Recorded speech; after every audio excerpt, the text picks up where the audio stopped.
হাজার হাজার বছর ধরে চাঁদ রাতের আকাশে এক অবিচল উপস্থিতি হয়ে দাঁড়িয়ে রয়েছে, নীরবে যেন পৃথিবী ও মানব ইতিহাসের উন্মোচন পর্যবেক্ষণ করে চলেছে। সেই ইতিহাসের এক গুরুত্বপূর্ণ অধ্যায় ১৯৭১ সালের ১ আগস্ট চাঁদে রচিত হয়েছিল।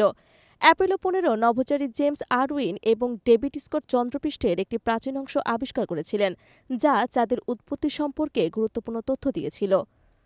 চাঁদের একাধিক নাম রয়েছে: super moon, blood moon, blue moon, super blood moon, black moon. এই সকল নাম অনেকেরই জানা, কিন্তু এই প্রশ্নের উত্তর অনেকেই জানে না যে চাঁদকে কেন মামা বলা হয়। ছোট থেকেই আমরা চাঁদকে মামা বলে জেনে এসেছি। অনেকেই বলে থাকেন চাঁদ ও পৃথিবী যেহেতু একই সৌর পরিবারের অন্তর্ভুক্ত, তাই একটা সম্পর্কে নাম দেয়া হয়। অনেকে আবার বলে থাকেন পৃথিবীকে যেহেতু আমরা মা ভাবি, তাই চাঁদ মামা। পৃথিবীর প্রাথমিক ইতিহাস, যার মধ্যে প্রথম প্রাণের উৎপত্তি অন্তর্ভুক্ত, তা কিন্তু চাঁদের বিকাশের সঙ্গেও ঘনিষ্ঠভাবে জড়িত। এই গুরুত্বপূর্ণ ঘটনার সঠিক সময় অনিশ্চিত। পৃথিবীর সক্রিয় পৃষ্ঠ পূর্ণ ব্যবহারযোগ্য ভূতত্ত্বের কারণে এই যুগের কোনো শিলা সংরক্ষণ করা হয়নি। কিন্তু চাঁদের বয়স কত, তা কি কেউ জানেন?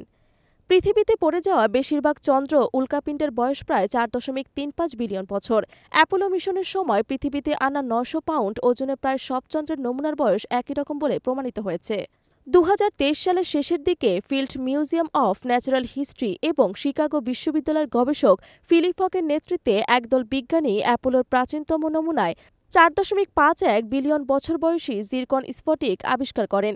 এটি চাঁদের বয়সের পূর্ববর্তী অনুমান থেকে ৪ কোটি বছর পিছিয়ে। গবেষণা থেকে জানা যায়, সৌরজগৎ শুরু হওয়ার পর প্রায় ২০ কোটি বছর পরে চাঁদের সৃষ্টি হয়েছিল। প্রায় সমস্ত নমুনা অনুযায়ী চাঁদের বয়স ৪.৩৫ বিলিয়ন।